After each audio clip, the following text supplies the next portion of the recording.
Class 10th का third chapter क्या है बेटा? Pair of linear equation in two variable. Pair of linear equation in two variable का question number 3.1 का 6। क्या है क्वेश्चन? पढ़ो एक बार।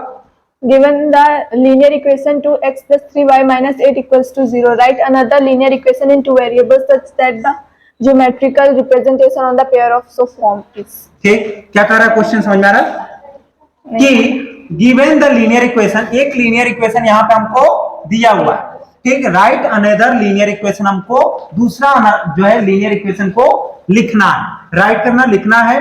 Two variable such that geometrical representation of following so formed is, मतलब ज्योमेट्रिकल रिप्रेजेंटेशन हो, इसके हिसाब से हो, ऐसा हमको दूसरा लीनियर इक्वेशन बताना है, ठीक। और लीनियर इक्वेशन ज्योमेट्रिकल फॉर्मेशन के लिए आपको बताया गया है कि तीन जो है क्या है, आइडेंटिटी से याद होना चाहिए कि इंटरसेक्टिंग लाइन कब होती है बेटी? देखो बेटा, याद रखना, मारूंगा थप्पड़ पे। a1 upon a2 not equal to b1 upon b2, a1 upon a2 is not equal to b1 upon b2, तब जाके क्या होगा? इंटरसेक्टिंग होगा। a1 upon a2 is not equal to a2 is not equal to b1 upon b2। अब हमको एक equation क्या दिया है समझना है पे, 2x plus 3y माइनस का 8 इक्वल टू 0, ये इक्वेशन 1 है। इक्वेशन 2 अपने को linear equation in two variable बनाना है, तो हम क्या करना, ज्यादा दिमाग मत लगाओ। 2x के कोफिशिएंट को मतलब x के फॉर्म में क्या लिखूं?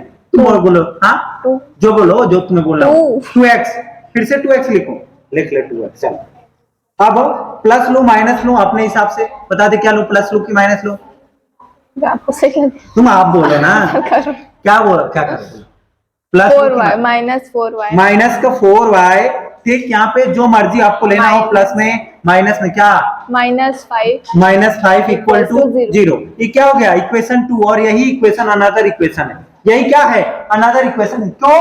क्योंकि हमको क्या सॉल्व दिखाना है कि इन दोनों का रेशियो इक्वल नहीं होना चाहिए, मतलब 2/2 क्या जाएगा? 1:1, लेकिन इधर 1:1 आ गया, तो इधर 3/-4 इक्वल नहीं है, बस यही शो करना था। जैसे यहाँ पर हम 3/3 नहीं लिख सकते थे, यहाँ प्लस का 3 नहीं लिख सकते थे, माइनस का 3 लिख देते, कोई दिक्कत नहीं, माइनस का 3 लिख देते तब भी कोई दिक्कत नहीं था, बस हमारा कंडीशन ही अप्लाई होना चाहिए। ये दोनों इक्वेशन में कंडीशन ही अगर अप्लाई हो रहा है तो क्या है? इंटरसेक्टिंग लाइन है। क्वेश्चन समझना थोड़ा सा। ऐसे ही पैरेलल के लिए आइडेंटिटीज क्या होता है बेटी? a1 upon a2 equal to b1 upon b2, आगे and c1 upon c2 is not equal to b1 बेटी बोलो, पैरेलल लाइन का क्या होती है आइडेंटिटी? क्या होता है? तीनों इक्वल होना चाहिए। क्या होना चाहिए? तीनों अगर इक्वल हो तो क्या होता है?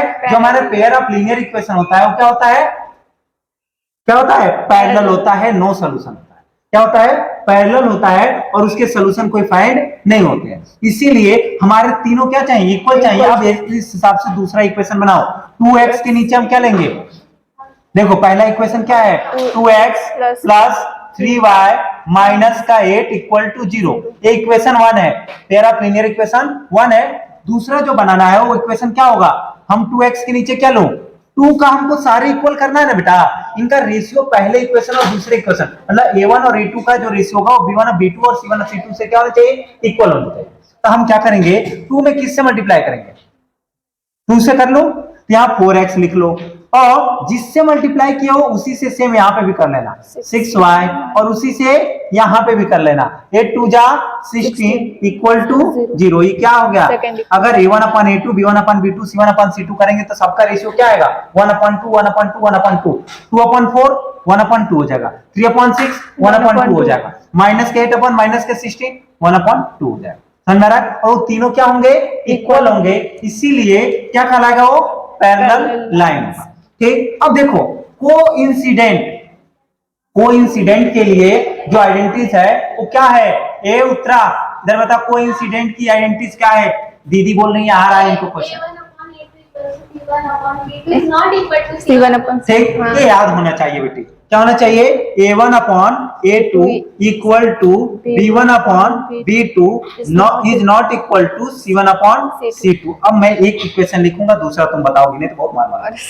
2x प्लस 3y माइनस का 8 इक्वल टू 0, ये इक्वेशन 1 हो गया। दूसरा बताओ, 4x प्लस बोलो 6y माइनस कुछ भी लिख दो ना, कुछ भी बोल दे बेटा, जब नॉट इक्वल करना है 7 इक्वल टू 0। हम यहाँ पे जरूरी नहीं कि उसका 2x और 6y लिखे, तो इसमें भी लिखे। हम यहाँ पे जैसे 4 की जगह क्या लिख सकते थे, देखना ध्यान से। 2 का 3 से मल्टीप्लाई कर दो 6 आ जाएगा, और 3 का 3 मल्टीप्लाई कर दो 9 आ जाएगा। मतलब 2 में जिससे मल्टीप्लाई किया है इधर भी उसी से मल्टीप्लाई करेंगे और दूसरा इक्वेशन लाएंगे, क्योंकि इन दोनों का रेशियो क्या होना चाहिए, इक्वल। A1 अपॉन A2 और B1 अपॉन B2 का रेशियो इक्वल है, लेकिन C1 अपॉन C2 का रेशियो इसके इक्वल नहीं आना चाहिए। ठीक, ये हो गया हमारा क्वेश्चन खत्म। समझ में आया? वीडियो को लाइक कर दे, चैनल को सब्सक्राइब कर दे, शेयर कर देंगे तो अच्छी बात है।